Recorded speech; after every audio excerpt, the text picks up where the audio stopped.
from Little Creek, Virginia to Cape Henry, Virginia, including the Chesapeake Bay Bridge Tunnel. Chesapeake Bay from New Point Comfort to Little Creek, Virginia. Coastal waters from Cape Charles Lake to Virginia, North Carolina border out to 20 nautical miles. James River from James River Bridge to Hampton Roads Bridge Tunnel until 5:15 p.m. At 3:10 p.m., strong cold front was approaching from the west and causing strong wind gusts. Hazard, wind gusts to 40 knots. Source, marine weather observations.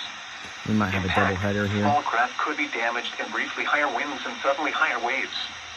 Locations impacted include Chesapeake Bay Bridge Tunnel, New Point Comfort, Chesapeake White Tower, Anglo-African Wreck, Virginia Beach Ocean Front, Cape Henry, Thimble Shoals, Sand Bridge, Buoy for Adridox, Tuesday Marshes Light, Hampton Flats, The Hub, Willoughby Bay, Sewell's Point, Cabbage Patch, Ruddy Inlet, Cape Charles Harbor, First Island Bay Bridge, Latimer Shoal, and Plantation Light.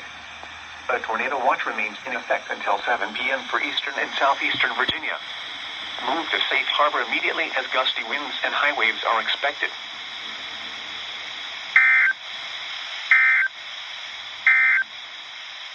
The tornado threat has diminished and the tornado warning has been canceled. However,